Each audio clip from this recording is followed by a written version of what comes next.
These are my records. The DJ That. In the description below, there'll be links to Wikipedia, Discogs, who sampled, and even the YouTube videos of these full-length songs. Let's see what we have next. Oh wow, Confusion. Confusion is a single released by New Order in August of 1983. It was the follow-up to their hit Blue Monday.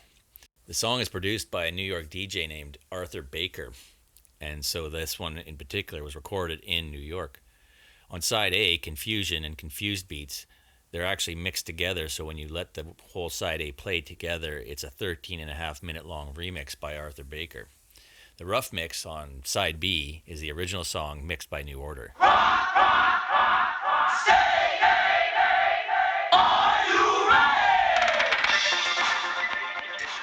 Hey You, the Rocksteady Crew 12-inch, is a song by the breakdance group The Rocksteady Crew.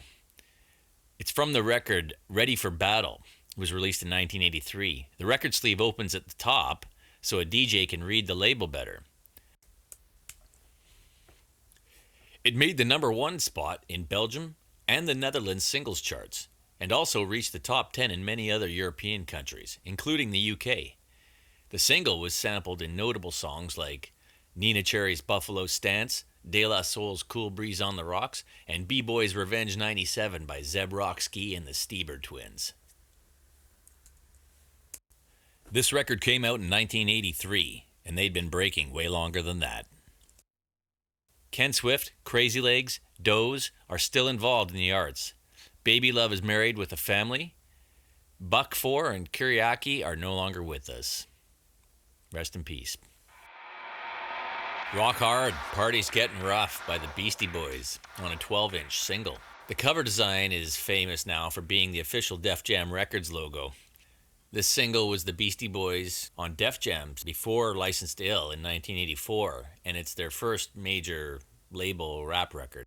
The track has samples from AC/DC, Back in Black. They didn't get any legal permission, and that caused the record to be withdrawn from sales.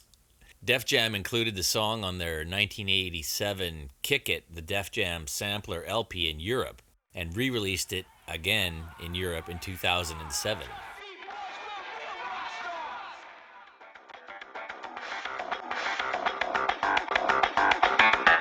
The Hardrock 12-inch by Herbie Hancock is a single from the record Sound System, a second of 3 Rocket Band albums by Herbie Hancock, and it was another hit.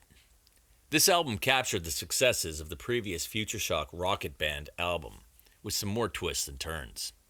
It won Mr. Hancock a second-in-a-row Grammy Award for the Best R&B Record. Somebody must have thought there was something important at 8:35 to write it on the label of the record.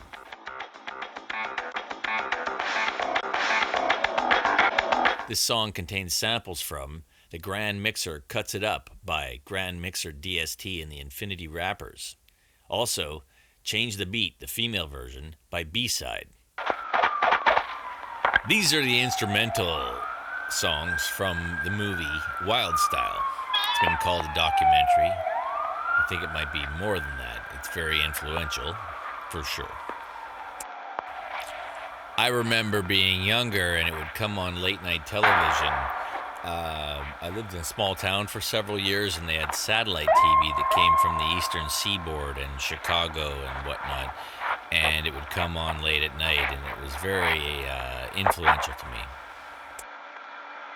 One of the things I identify from this movie, other than the graffiti and the breakdancing, is the use of whatever type of equipment had access. The equipment wasn't that great, and the production wasn't that great, and no one cares. This movie is iconic. The songs are iconic. They've changed so many people's lives, including my own. And being able to see into another side of life in a different place in a different part of the world was always a complete adventure, to anybody. Kevy Kev, Fab Five Freddy, everyone involved, including Charlie Ahern, all the DJs, the break dancers, the graffiti writers. It's hard to explain how influential this was. I'm going to leave a link to the full-length movie that's available, and the remixes and the instrumentals that are available online for this, along with the Wikipedia, the Who Sampled. The one thing about the Who Sampled that's interesting is that it amounts to so much that it's nearly impossible to follow, but if you want to go down that, it's going to be a great adventure, and it'll obviously up your entire DJ skills and your production skills and your, crate digging skills.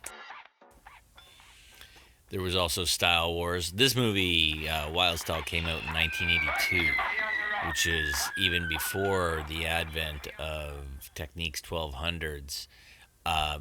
People having access to Technics 1200 Mark IIs with a different engine. And most caps that people did graffiti with were taken from other aerosol devices and intermixed, and there was really only Krylon and Rust-Oleum and maybe some private brands, and then the graffiti writers had to rack those and make special jackets for them.